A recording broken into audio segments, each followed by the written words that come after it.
Welcome to the Horse Girl Gazetteer. Join Georgia and Kate as we dive into this week's conversation. From health and fitness to communication and understanding, we are determined to develop our maps and help you to develop yours.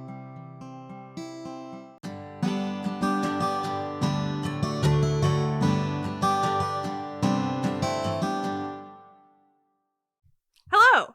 Welcome to the Horse Girl Gazetteer. Today, our special guest is Elaine. Hi. Hi, Elaine. Elaine is another boarder at Hideaway who owns a very sweet horse named Max and is here to chat with us about her experience returning to horses. Yeah, it's definitely been a journey. Insert hand emojis in rainbow formation. It's been amazing, but also just like a lot. As is everything in horses. Yeah.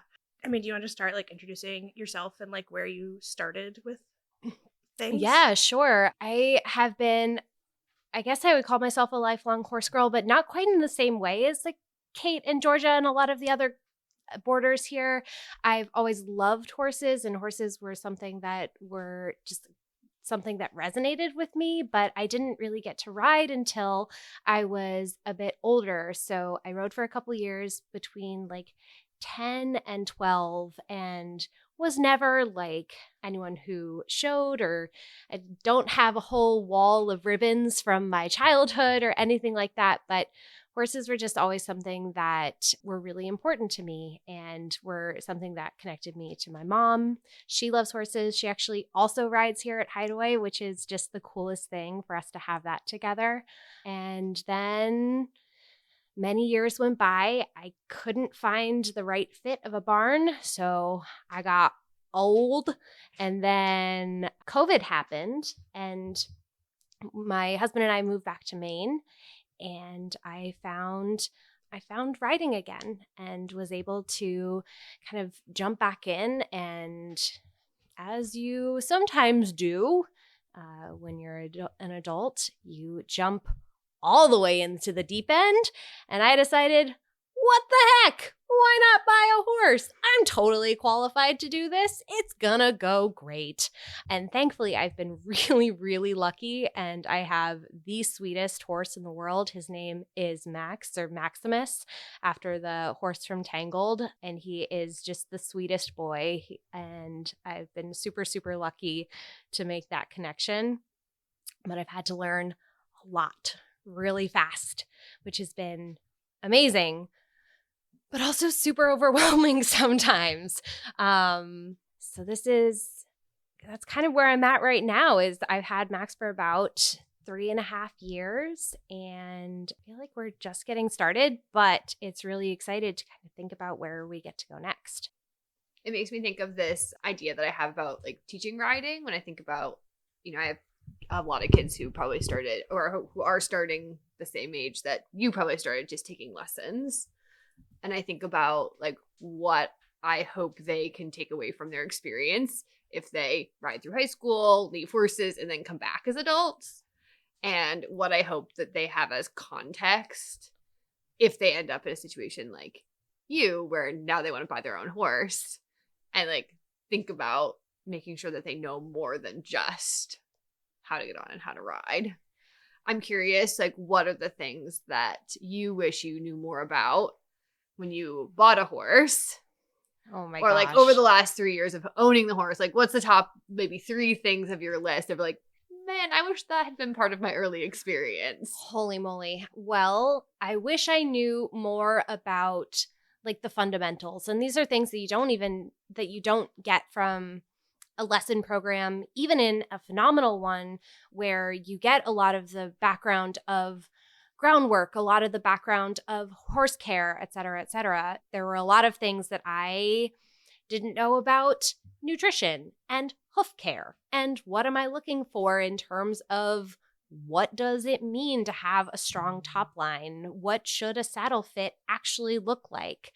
Things that I've now spent a lot of time on my own trying to figure out, and with trainers who have supported me in that knowledge collection. But that's kind of stuff that you don't really think about beforehand. You get excited about riding and building a connection, and sometimes get a little bit caught up in the idea of, oh my gosh, this is going to be my very best friend in the whole wide world. And we're going to ride off into the sunset together, and we're going to go on beach rides, and it's going to be amazing.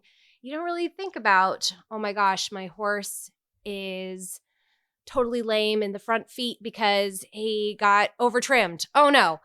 Holy moly. Like, what do I do now? So learning more about the care aspect and the holistic side of things, I think would have been really beneficial. Something that I'm definitely kind of taking a step back and learning a lot about now. I think that's the biggest thing. Kind of the bottom of the pyramid stuff that you don't think about necessarily if you're like, if you think about all horse knowledge it exists in a pyramid, riding's actually kind of the top of the pyramid. Yeah, it totally and there's is. like all of this stuff underneath that. There's like the bottom layer is just like the horse's basic physical health. Yeah. And then like the next layer that's completely like intermixed would be like their emotional health, which is like those two layers are like totally mixed together. You can't have one without the other. Yeah. But you certainly can't have emotional health without physical health. So, you know, if you're not feeling well. And then there's like that whole groundwork relationship piece. Totally. And like all of that happens before you even get to like riding.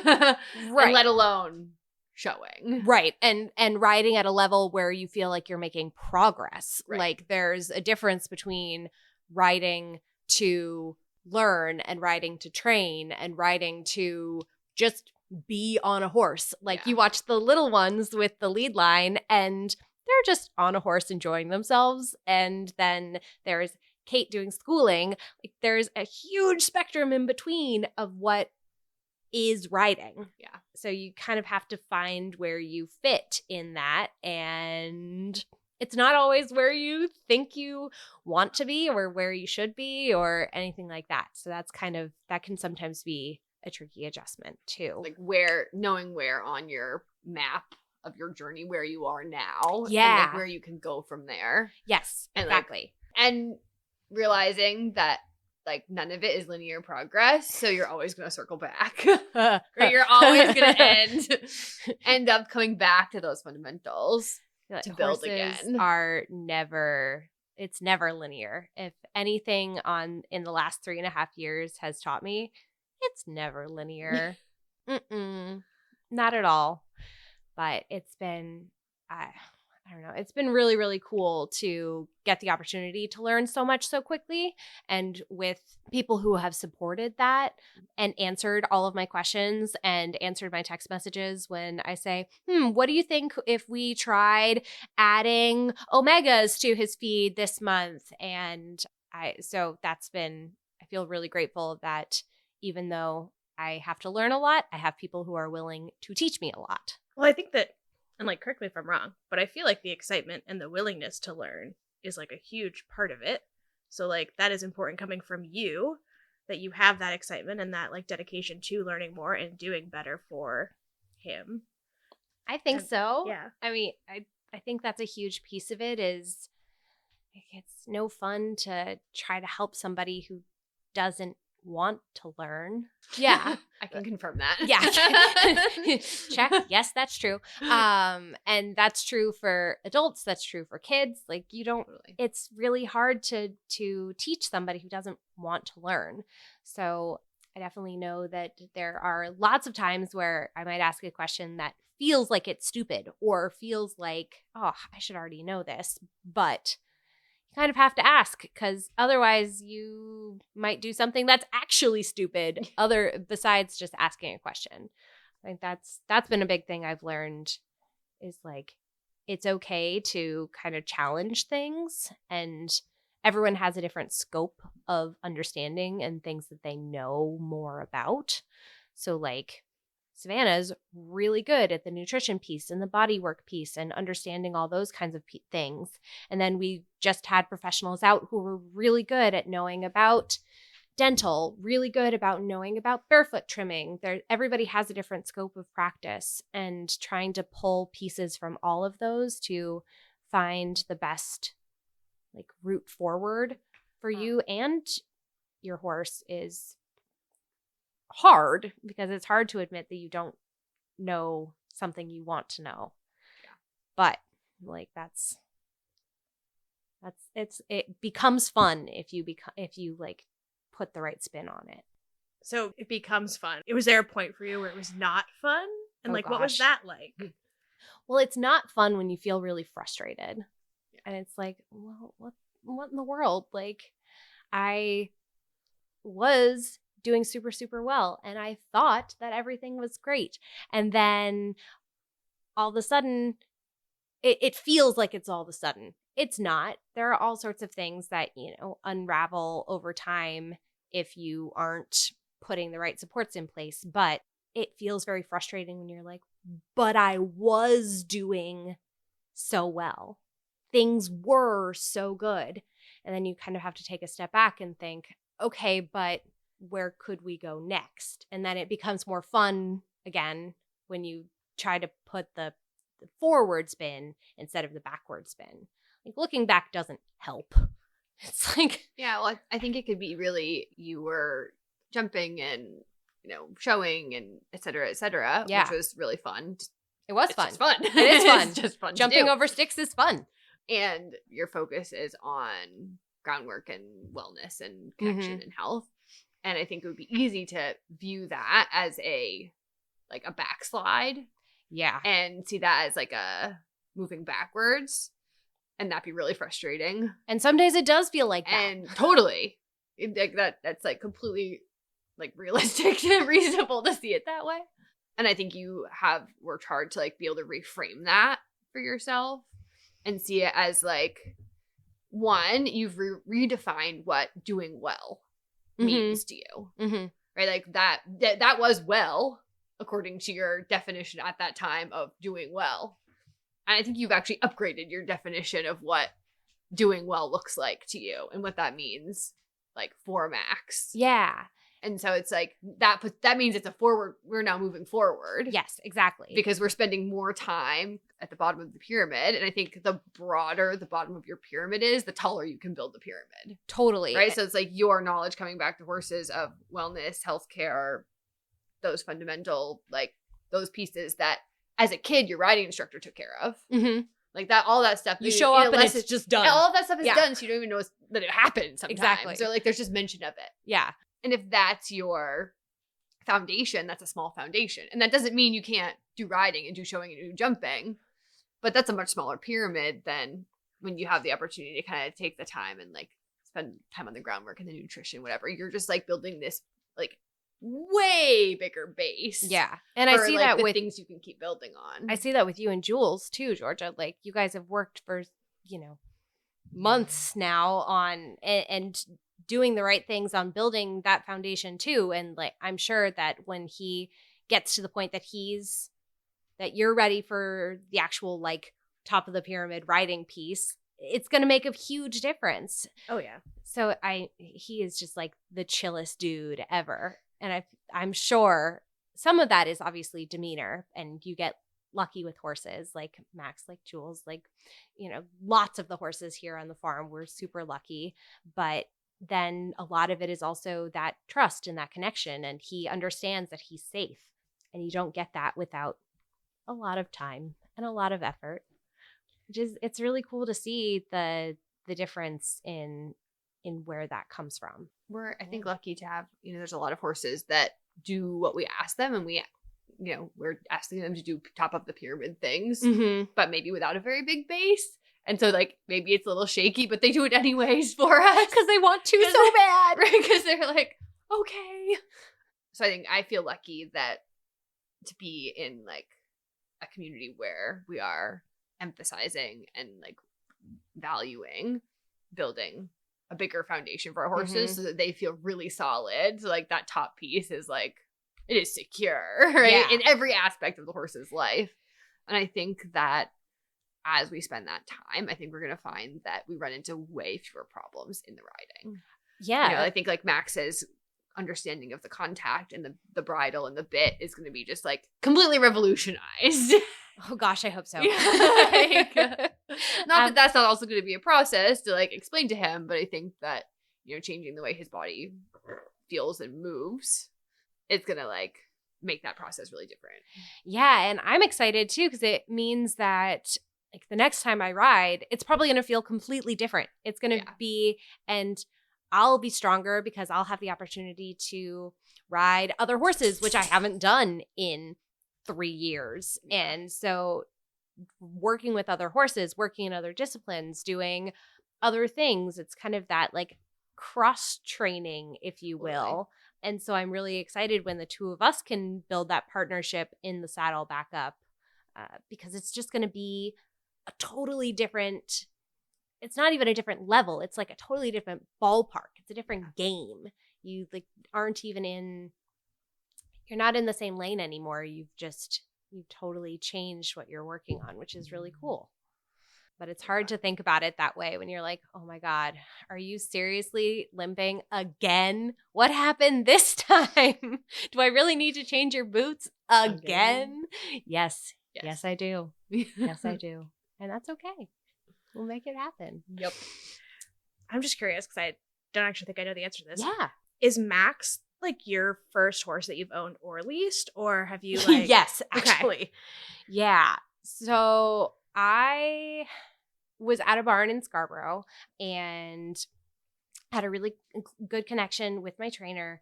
We were at a very small barn that she was leasing, and there were 3 horses and 4 stalls. And I thought to myself, this could be a really cool win-win because we were, she had a lesson program. We were working together a lot. I thought that it could be really great to, kind of partner, and he could be part of the lesson program and get that training, work with me, work with her. And also I'd know that he'd have a space and I'd have someone that I trusted to work with. So that was kind of where the thought process came from. I think we were all a little bit broken during COVID too. So like my brain was not totally, may not have been completely logical because, what 30-year-old looks at themselves and says, I've never owned or leased a horse. What the heck?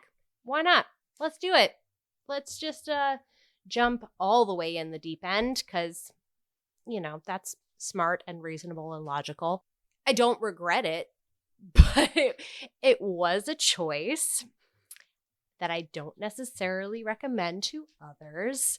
But again, I don't regret it at all. It's brought me a lot of joy. I've learned so much. It has really kind of like anchored me. I have 2 young kids. My daughter is 2.5 and my son is 7 months, and they are absolutely wonderful. But I am the kind of person who needs more in my life than just being a mom, and being a kid mom and a horse mom has been very grounding because it means that I have multiple identities. And so that has been really huge to have that kind of be a consistent thing as I've been pregnant, had my kids, moved around, been in this place where I needed to make changes in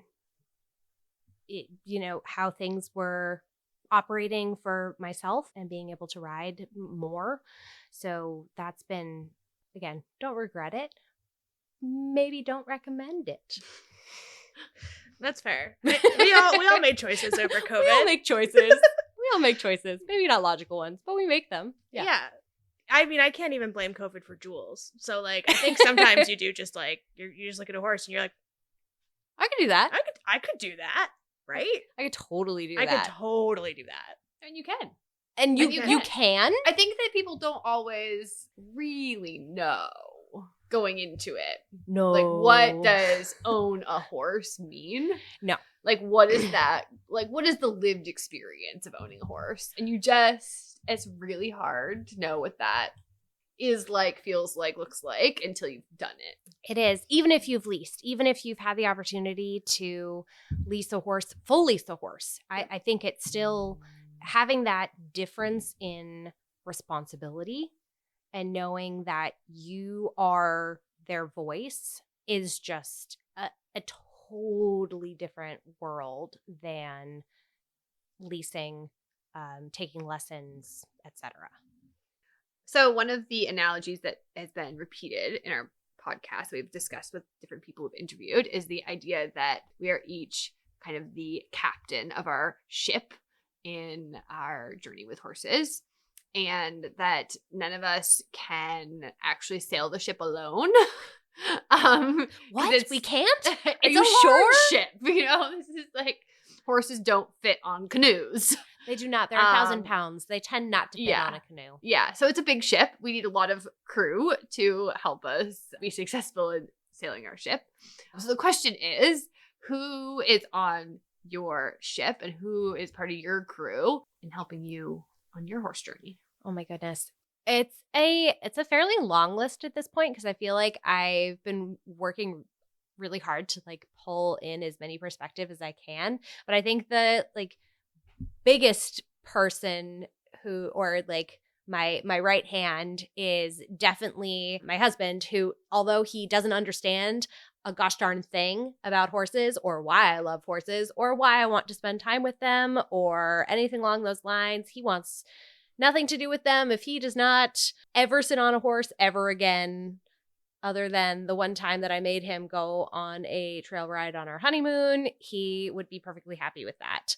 But he supports me in all of the crazy things that I want to do and always makes sure that I have time to come up here and see Max. So he's definitely like big time right hand person who makes all of this possible for me. But I think some of definitely the other people in the boat are Kate and Savannah, who I have just learned so much from, and just other boarders that I've met who really just care so much about their horses and are here putting the effort in, putting in the time. I think that they've definitely been part of that crew. I think the riders and trainer at my past barn are part of that boat because I wouldn't be where I am now without where I've been. And so they're part of that crew, maybe not right at this time, but they're in the like long boat next to me. They're hanging out.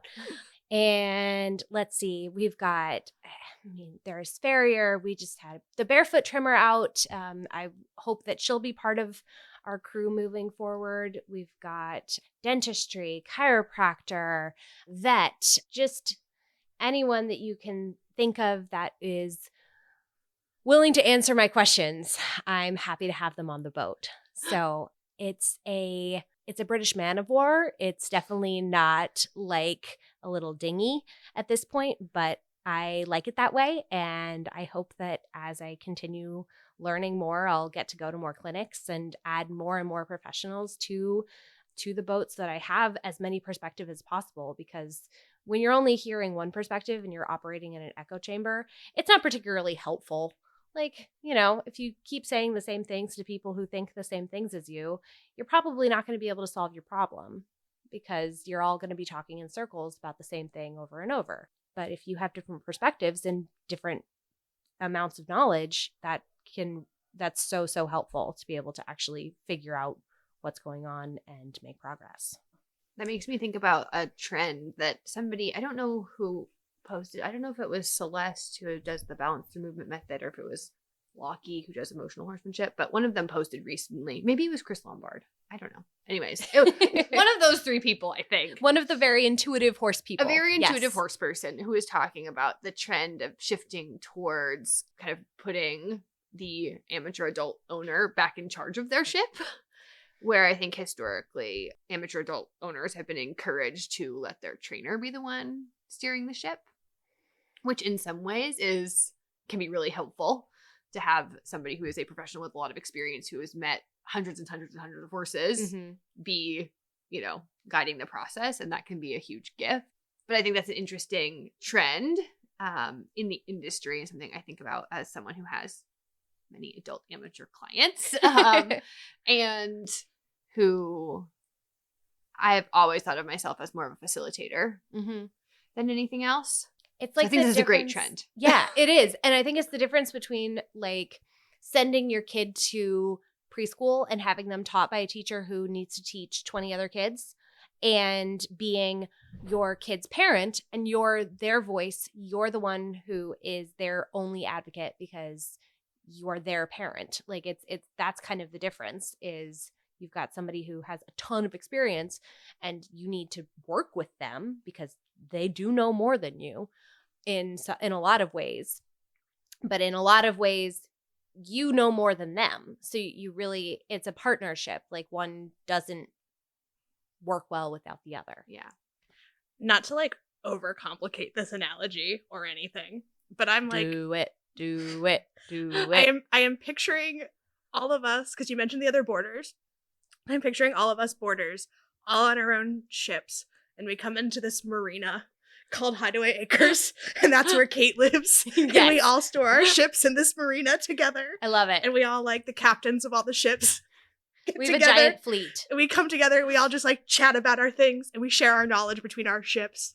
Or we could like say that it's like the Oregon Trail where we all like circle huddle up up at the night wagons. and we circle up the wagons and we all have like our little meeting in the middle at the end of the day, and everybody pops out of their little like covered wagons, and you know that could also work, like covered wagons meeting up at the end of the day. And that's another that analogy also works because they got to bring a lot of stuff with them. Do we talk to each other on those tin cans with a string? I don't know. That might be too much technology for the covered wagons. I think we're smoke signaling. Yes. Okay. Yeah, absolutely. I mean, sometimes teaching feels like that a little bit. Smoke Like, signaling? communicating, yes. Playing Well, telephone. Playing telephone, right? Because you have to get something that's a feeling out of your body into words, into the other person's brain, into a feeling in their body. Yes. Which, that is a challenge. Especially From when, both ends. Yes. especially when you're using a tin can and string. Yeah. That feels That's like true. that would be not particularly effective. I mean, I don't know why that seems like it wouldn't be effective, but that's just my inkling. Yeah, it is. It's so complicated to translate words into movement, especially when you're like retraining yourself to do stuff after having a long break or whatever. Like I know when I first started riding again with Kate, she was trying to get me to move my legs into a certain position. And I was like, they don't do that. It's not going to happen. I had 2 babies. They don't move that way. And part of that is because my body is different, but also it's because I need to work on my strength and my proprioception and all these different things. And like, yeah, they probably can go in that place, but not yet. And that's okay. But it's really hard to recognize that it's a process and that you might not be able to do it right away. And it might not make sense to you, like at all, because your brain is wired to do one thing one way. And it's like, oh, well, this is how I've been doing it for years. What do you mean that's not how that's supposed to go? So that's been fun. Like 3 parts of doing anything, which would be like the attempt and the awareness and the ability. Mm-hmm. And I think that there are things that you can be attempting it with every fiber of your with being. as much gusto as possible. You can have full awareness of an understanding of what you're supposed to be doing or what you're trying to do. But there is actually the possibility that your body like physically cannot do the thing. Right. Yeah. Which is not actually like a learning, teaching issue. That becomes like, you know, we talked about who's on your ship in terms of your horse, but like, you know, your own body work becomes becomes important too. Oh, right. Myself. Your my body. taking care of me. Oh, right. That's also a thing that has to happen. Yeah. Yeah. How frustrating it is to have a physical form that you have to think about. Right? This like whole thing that I have to pay attention to what I'm doing, not just what my horse is doing. Ah, darn it. That's why they're so good for us. I guess so. I said this to Kate, so perhaps this is something you could try too. I have started responding to myself like I'm a horse. Like if I notice I love that. That's awesome. Like off one day, I'm like, all right, what's happening? Let's problem solve this. Yeah. And then like I don't know what this says psychosomatically or whatever, but that's not the right word. I don't know what this says about me like as a person, but it makes it easier if I'm like just like detached from it. I'm like, oh yeah, that's just a little creature. I just gotta take care of this weird little creature.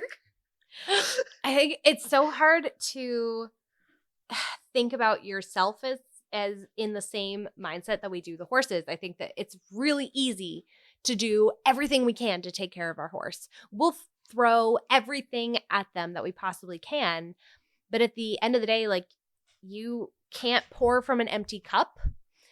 Yeah. And I think that's been a really good lesson for me, both as a mom and as a rider. Like, I can't give what I don't have. So thinking about like that ability piece, if that cup is empty, there's jack poop I can do about it. I don't know about swearing on this thing. It feels like it should probably be child friendly, so I'm going to try to omit that as much as I can. So there's nothing that you can do if the ability cup is empty. Like, if you or not strong enough physically to do what you're asking your body to do, there's nothing you can do about it. So you have to work on yourself too before you can try to make any significant progress at the top of the pyramid with your horse. So like, they all kind of, you have to go together. You can't do one or the other. I often think about it as like a Venn diagram, Mm-hmm. where it's like, what's in the person's comfort zone, like what's in their zone of proximal development, as it were. Nerd. Yeah. Like, what is it they can comfortably do? And then the same for the horse. Like, what is like a challenge for the horse, but comfortable for them? Yeah. And then it's like the things that we can do together are in the overlap. Absolutely. And only in the overlap. Yeah. Which sometimes isn't very many things, depending on where you're at. Are you a new rider? Are you a new rider with a green horse? Or are you a super experienced rider with a green horse? Are you both? Are you both? It happens. It happens.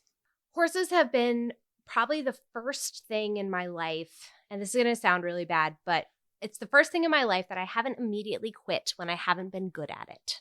Yeah. I think that that's something that a lot of us have in common in the horse world, is that we're very type A. We like things to go the way that we want them to go. We like to have control over things. We want things to work out, which is a really interesting choice when you think about horses, because they don't care at all what we want, and they will do exactly what they want. And like we said earlier, the progress isn't linear. It's not going to make sense. So trying to have control over something that we're never going to have control over is a really interesting choice. But like, I think that that's been really big for me, just as like a human being, is recognizing that this is something, no, I'm passionate enough about this that I'm going to stick around. I don't care how hard it is. I'm going to keep trying to get better and keep learning and keep doing more because I care about it. And it's something that I really truly want, not just because I'm good at it. It's not, and it's not the violin that I can just quit and say, okay, well, I'm done with that. Like, we did my concert, I'm done. Like, horses don't care if you're done with them. They don't. They still need to eat. So we still have to take care of them, and it's our responsibility to do that.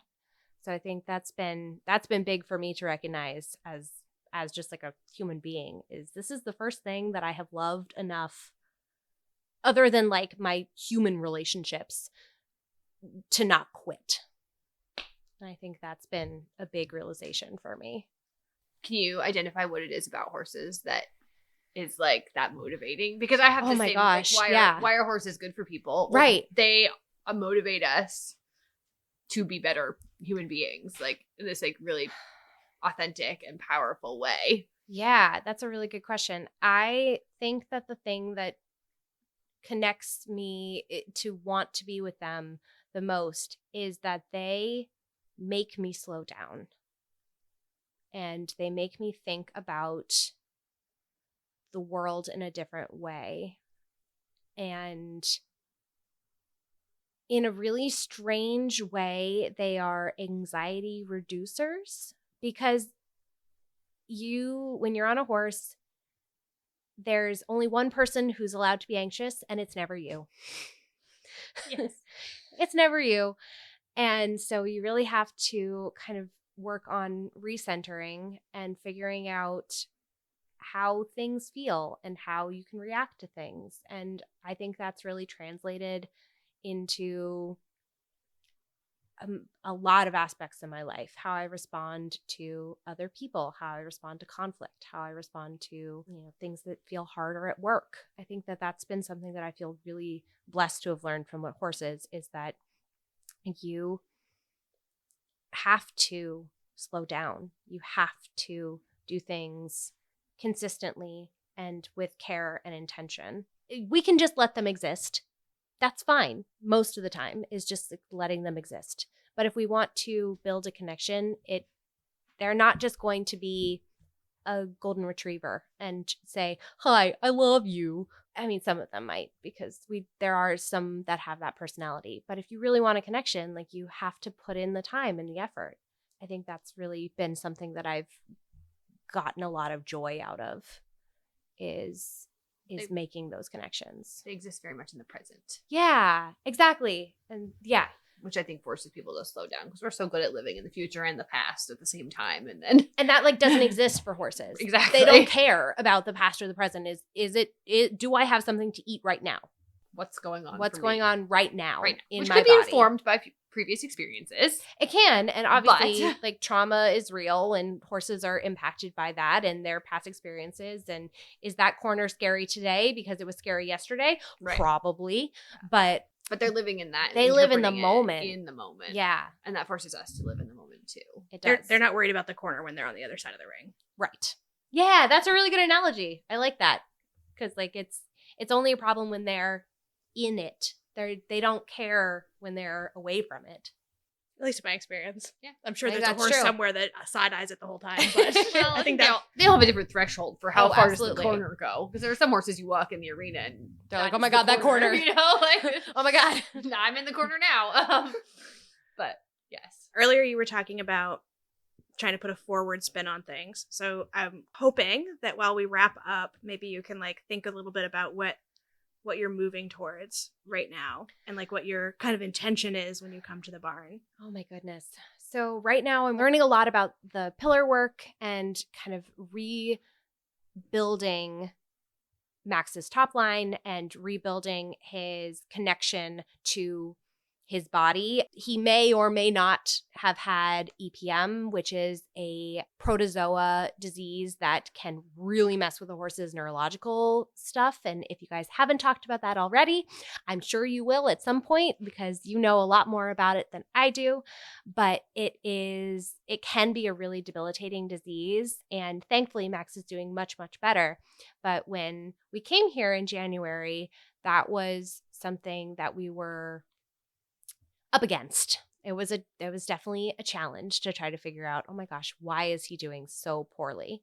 So now we're on the other side of that, and I'm kind of working on teaching him how to reconnect his body. How does he reconnect to his body, both in terms of connection to his hind end and in connection to his relationship with the bit and a rider. So that's really what I'm working on right now, is building that connection back up.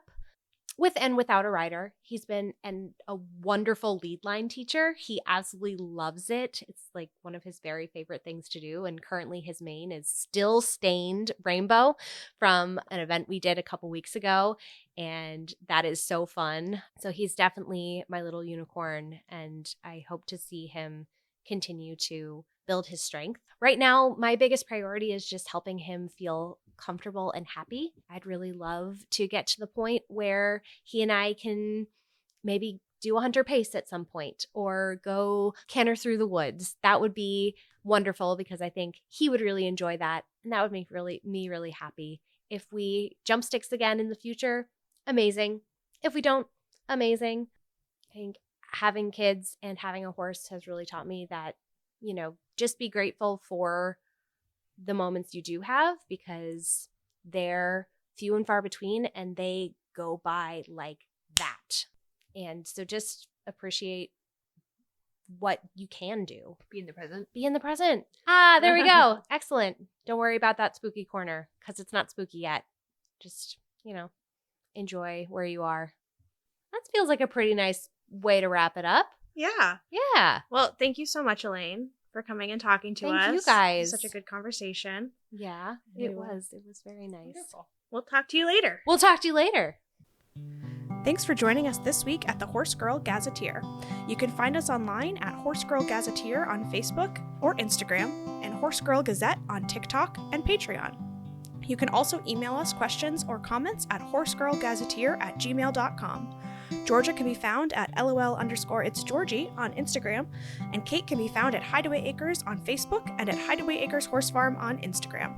If you find yourself enjoying our content, please leave us a review and share the link with your friends to help them find their way to us. We appreciate any and all support. Talk to you later.